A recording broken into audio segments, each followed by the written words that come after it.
সুপ্রিয় শিক্ষার্থীবৃন্দ, কেমন আছো? আশা করি ভালো আছো।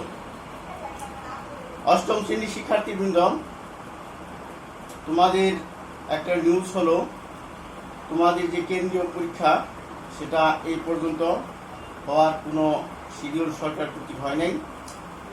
আমাদের স্কুলের মূল্যায়ন তোমাদের জন্য অবশ্যই হবে, সেই হিসাবে তোমাদের পড়াশোনা কিন্তু বন্ধ করা যাবে না। সুপ্রিয় শিক্ষার্থীবৃন্দ, আজকে অষ্টম শ্রেণী আমি একটা ক্লাস করব, সেই ক্লাসটা আজকে তোমরা প্রথমে পরিচিত হও। তাহলে আজকে আমি অষ্টম শ্রেণীর বিজ্ঞান বিষয়ের একটা ক্লাস করব, চতুর্থ অধ্যায়। তোমাদের চতুর্থ অধ্যায়ের নাম হলো উদ্ভিদের বংশবৃদ্ধি। বংশবৃদ্ধিকে আমরা বুঝি, বংশবৃদ্ধি না হলে পৃথিবীর কোনো প্রজাতি তাদের বংশধর রেখে যেতে পারত না। একটা উদ্ভিদ থেকে আরেকটা উদ্ভিদ হয়, একটা প্রাণী থেকে আরেকটা প্রাণী হয়, এটাই হচ্ছে বংশবৃদ্ধি। আজকে তোমাদের আমি উদ্ভিদের বংশবৃদ্ধির যে বিভিন্ন প্রক্রিয়া সেটা নিয়ে তোমাদের সাথে আমি আলোচনা করব। তাহলে তোমাদের পাঠ শিরোনাম হলো, তোমাদের আজকে যেটা পড়াবো সেটার নাম হলো উদ্ভিদের বংশবৃদ্ধি। এই পাঠ শেষে তোমরা যা যা জানতে পারবে সেটা হলো যৌন ও অযৌন প্রজননের মধ্যে পার্থক্য করতে পারবে, পরাগায়ন ব্যাখ্যা করতে পারবে, বিভিন্ন প্রকার পরাগায়নের মধ্যে পার্থক্য করতে পারবে, নিষিক্তকরণ প্রক্রিয়া ব্যাখ্যা করতে পারবে, পরীক্ষার মাধ্যমে অঙ্কুরোদ্গম প্রদর্শন করতে পারবে। এই অধ্যায় শেষে তোমরা এই বিষয়গুলা জানতে পারবে। তাহলে প্রথম চলে আসো, এটা একটা ছবি আছে, ছবিটা কিসের বলতে পারো? ছবিটা হলো মিউকর। আমরা অনেক উদ্ভিদ, অনেক প্রাণী এগুলা চিনি, কিন্তু অনেক উদ্ভিদ প্রাণী আছে সেগুলা আমরা খালি চোখে দেখতে পাই না। ঠিক এমনই একটি জীব হলো মিউকর। মিউকর অতি ক্ষুদ্র একটা উদ্ভিদ। এই উদ্ভিদে কিভাবে বংশবৃদ্ধি হয় তোমরা খেয়াল করো।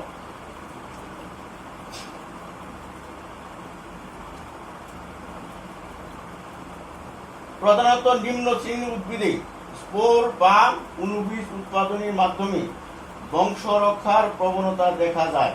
তাহলে আমরা কি বুঝলাম? ছোট শ্রেণীর যে সকল উদ্ভিদ এবং প্রাণী আছে সেগুলার বংশ বৃদ্ধি করার জন্য অণুবীজ উৎপাদন হয়। মিউকর এ অসংখ্য অণুবীজ থলির মধ্যে উৎপন্ন হয়। মিউকরের ভিতরে কি হয়? অসংখ্য অণুবীজ তৈরি হয়। অণুবীজ তৈরির মাধ্যমে এই মিউকরের বংশবৃদ্ধি হয়ে থাকে। তাহলে আমরা একেবারে নিম্ন শ্রেণীর যে সকল উদ্ভিদ সাধারণত আমরা খালি চোখে দেখি না বা একেবারে ক্ষুদ্র, সে সকল একটা উদ্ভিদ কিভাবে তাদের বংশবৃদ্ধি করে এটা তোমাদের সাথে একটু আলোচনা করলাম। এরপর দেখো অন্য একটা বংশবৃদ্ধির প্রক্রিয়া। এটা কিসের ছবি দেখো তো সবাই? এটা সবাই চিনো, এটা হলো মিষ্টি আলু। মিষ্টি আলু কি? যখন মাটির নিচে থাকে এই অবস্থায় অবস্থান করে। মাটির নিচে যে হলো মিষ্টি আলুর উদ্ভিদ গাছ, আর এই হলো মিষ্টি আলুগুলো মাটির নিচে এগুলা হয়ে থাকে। তোমরা সবাই খেয়াল করো, এইভাবে মিষ্টি আলু মাটির নিচে হয়, কিন্তু এগুলো কেমনে কিভাবে বংশবৃদ্ধি হয় সেটা এখন তোমাদের আমি বলবো।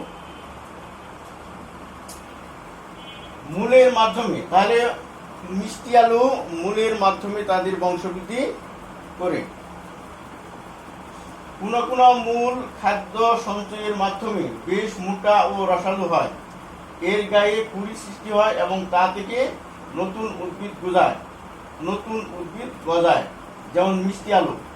তাহলে এখানে আমরা মিষ্টি আলু সম্পর্কে যে বিষয়টা বুঝতে পারলাম সেটা হলো মিষ্টি আলুর যে মূল সেটা খাদ্য গ্রহণ করে মোটা এবং রসালো হয়, এটাই কিন্তু মিষ্টি আলু। তাহলে আমরা মিষ্টি আলু উদ্ভিদের যে মূল সেটা যখন অধিক খাদ্য গ্রহণ করি এবং মোটা ও রসালো হয় সেটা আমরা মিষ্টি আলু হিসাবে পেয়ে থাকি।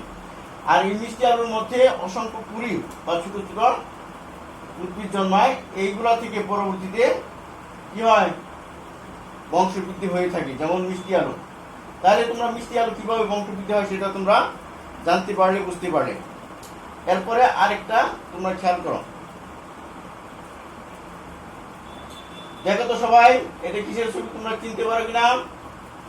নিশ্চয়ই চিনতে পারবে। এটা হলো গুলালু। আমরা সবাই চিনি, আমরা বিভিন্ন তরকারিতে ভর্তা খাওয়াতে আমরা এই গুলালু ব্যবহার করি। তো গুলালু কি করা হয়েছে, ছোট ছোট করে আমরা ছবিতে প্রদর্শন করলাম। এখানে কি ছোট ছোট কুড়ি আছে, এগুলো কি করা হয়? গুলালু ছোট ছোট কুড়ি। এই কুড়িতে কি করা হয়? পরবর্তীতে বংশবৃদ্ধি হয়। এটা তোমরা দেখো কিভাবে বংশবৃদ্ধিটা হয়।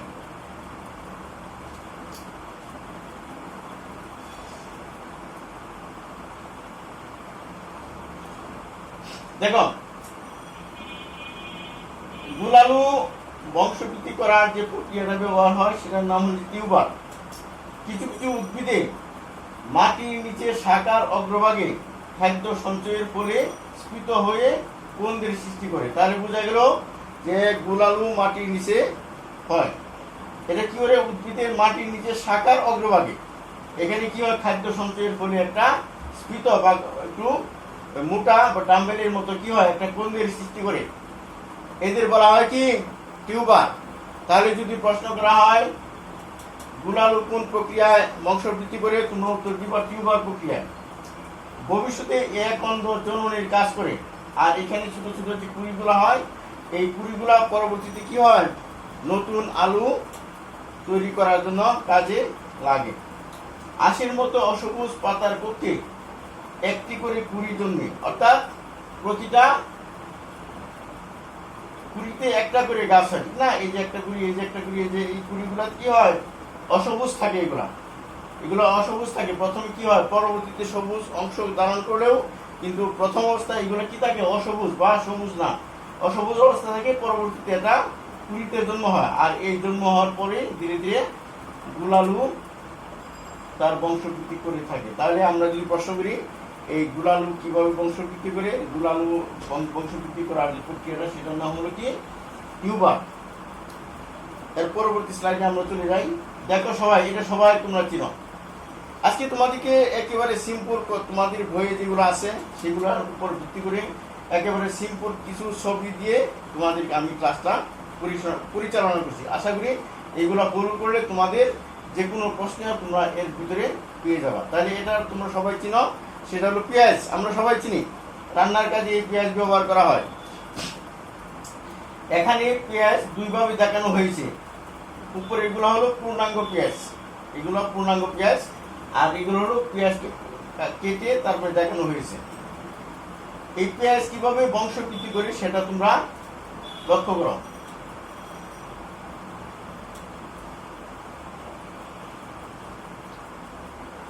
কন্দ বা বাল্ব এর মাধ্যমে কি হয়? পেঁয়াজ তার বংশবৃদ্ধি করে।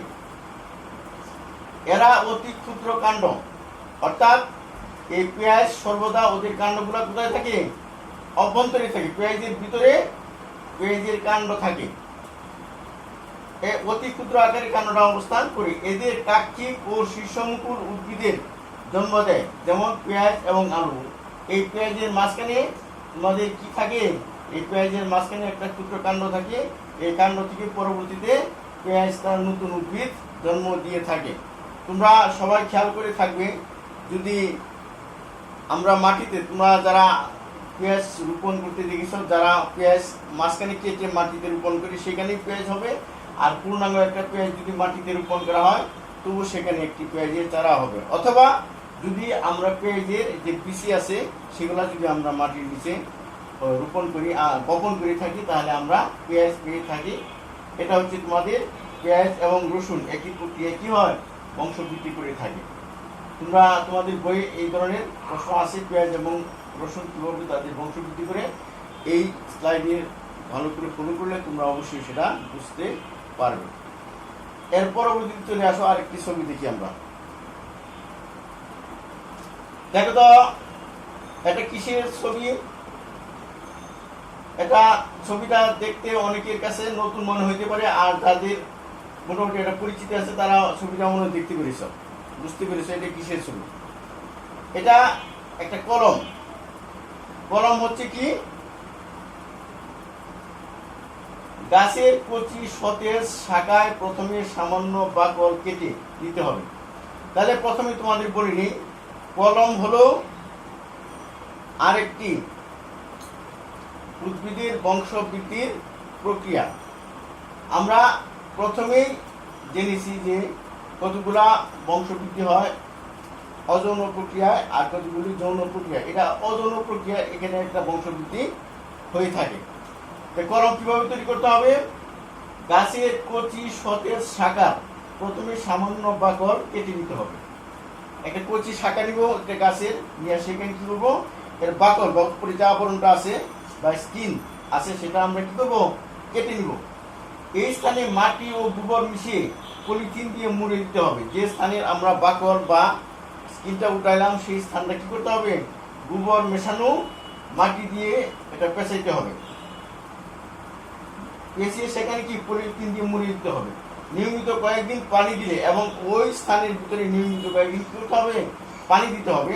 পানি দিলে ওই স্থানে মূল গজাবে। কিছুদিন পর দেখাবে যে এইখান থেকে নতুন মূল বা শিকড় সেখানে দেখা যাচ্ছে। এই মূল বা শিকড় সহ অংশটি কেটে মাটিতে অন্য জায়গায় রোপণ করলে সেখানে নতুন উদ্ভিদের জন্ম হয়। এটা হচ্ছে কলম। কলম সাধারণত অধিকাংশ উদ্ভিদেই কলম তৈরি করা হয়। কলম তৈরির সুবিধা হলো, এই কলম প্রক্রিয়ায় যদি আমরা একটা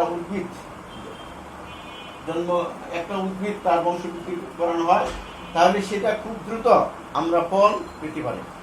আমরা কি করতে পারি, খুব দ্রুত একটা বীজ থেকে উদ্ভিদ হয়ে সেখানে একটা ফল এবং ফুল আসতে যে সময় লাগবে, কিন্তু কলমের মাধ্যমে যদি আমরা বংশবৃদ্ধি করি তাহলে খুব সহজে আমরা সেখানে ফুল এবং ফল পেতে পারি। সুতরাং এই কলম প্রক্রিয়াটা হচ্ছে একটা খুবই ইজি এবং খুব সহজ একটা প্রক্রিয়া। এই প্রক্রিয়ার মাধ্যমে আমরা কি করতে পারবো, আমরা উদ্ভিদের বংশবৃদ্ধি করতে পারবো। তাহলে কলম প্রক্রিয়া ইচ্ছা করলে তোমাদের যদি কোনো উদ্ভিদ থাকে বাড়িতে, সেখানে তোমরা কি করতে পারবে, কলমের মাধ্যমে বংশবৃদ্ধি করার জন্য তোমরা চেষ্টা করতে পারো। দেখো ছবিতে আমরা কি দেখতে পাচ্ছি, দুইটি উদ্ভিদ দেখতে পাচ্ছি। এই যে একটা উদ্ভিদ, এই যে একটা উদ্ভিদ, দুইটি উদ্ভিদের একটির নাম হচ্ছে স্বপরাগায়ন এবং পরপরাগায়ন। স্ব মানে নিজ, পর মানে অপর। তো প্রথম আমরা দেখি স্বপরাগায়নটা কি। স্বপরাগায়ন হলো একই ফুলে বা একই গাছের ভিন্ন দুটি ফুলে স্বপরাগায়ন হয়। আমরা একটা প্রাপ্তবয়স্ক উদ্ভিদে প্রচুর ফুল আসতে দেখি। অনেক সময় দেখা যায় একই ফুলের মধ্যে পুংকেশর এবং স্ত্রীকেশর থাকে, সেগুলোর মিলনের মাধ্যমে সেখানে কি হয়, নতুন একটা ফল উৎপন্ন হয়। আবার অনেক সময় দেখা যায় একই উদ্ভিদের ভিন্ন ফুল, অর্থাৎ ভিন্ন ভিন্ন দুইটি ফুলের মধ্যে পুংকেশর এবং স্ত্রীকেশর থাকে, সেগুলো মিলিত রূপ ধারণ করে সেখানে কি হয়, সেখানে নতুন উদ্ভিদের জন্ম দেয়।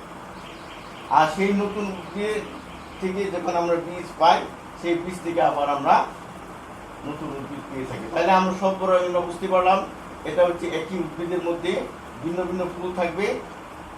একই ফুলের মধ্যেও হতে পারে বা ভিন্ন ভিন্ন ফুলের মধ্যেও হতে পারে। তারা কি করবে, এই পুংকেশর এবং স্ত্রীকেশরের মধ্যে মিলন ঘটিয়ে সেখানে একটা নতুন ফল উৎপন্ন হবে। এটা হচ্ছে আমাদের স্বপরাগায়ন। স্বপরাগায়নের মাধ্যমে যে সকল উদ্ভিদের বংশবৃদ্ধি হয় সেটা হচ্ছে কুমড়া এবং দুতরা। সরি,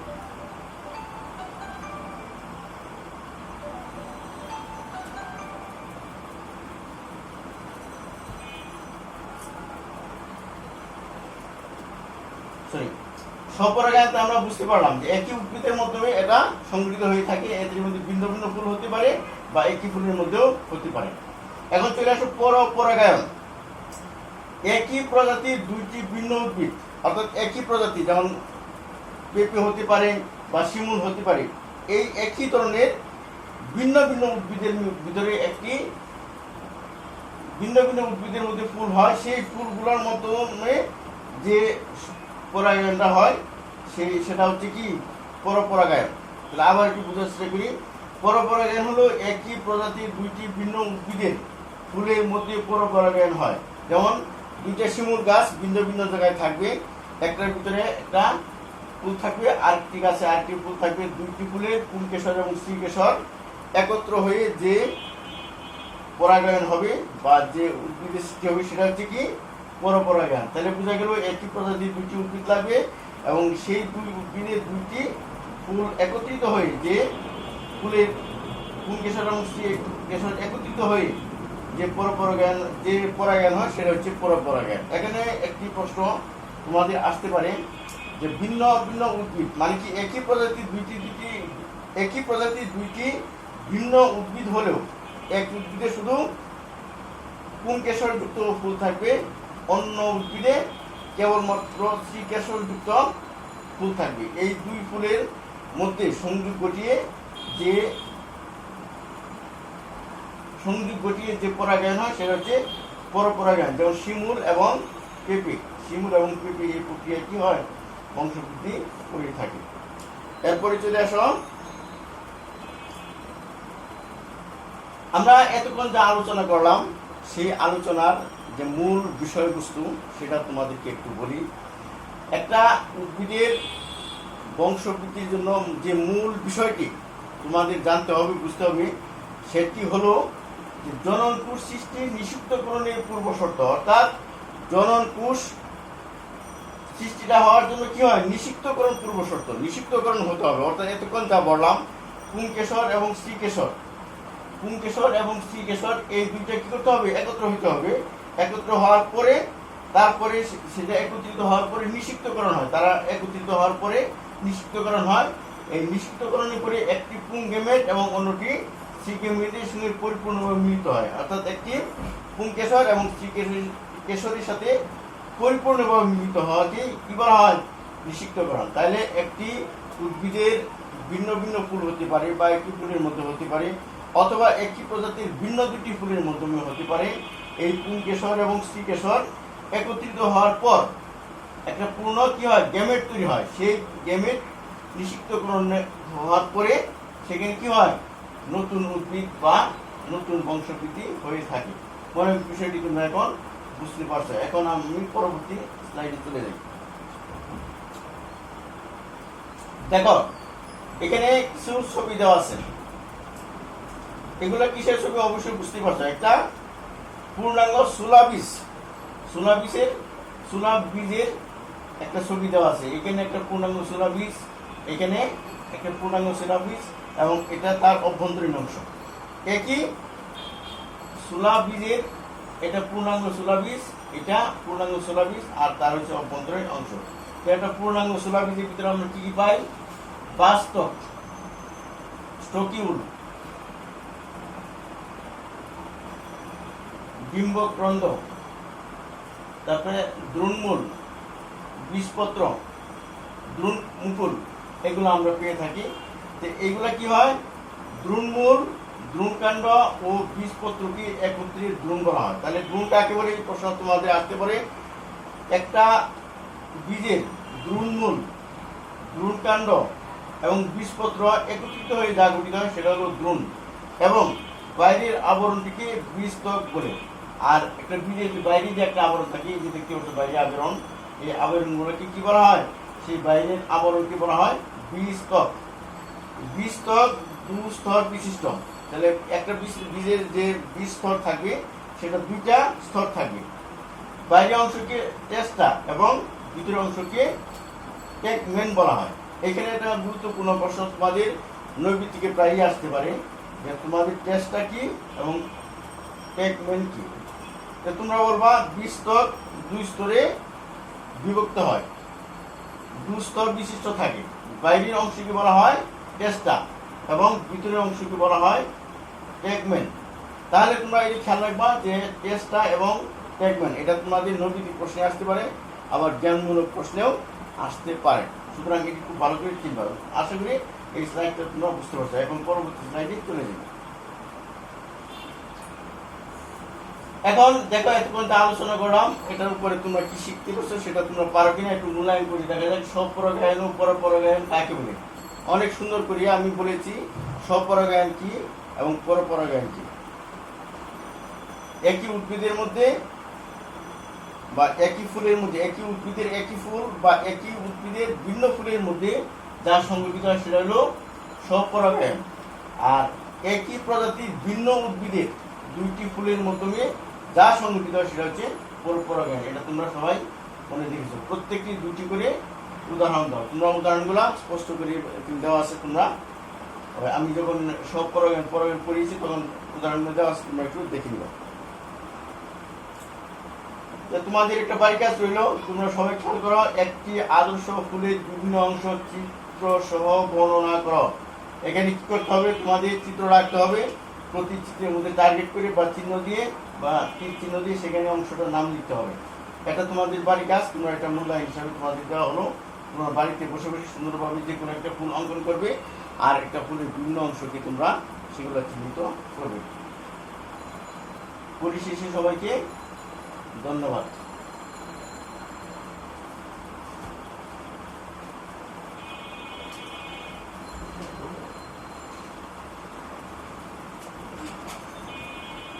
ধন্যবাদ।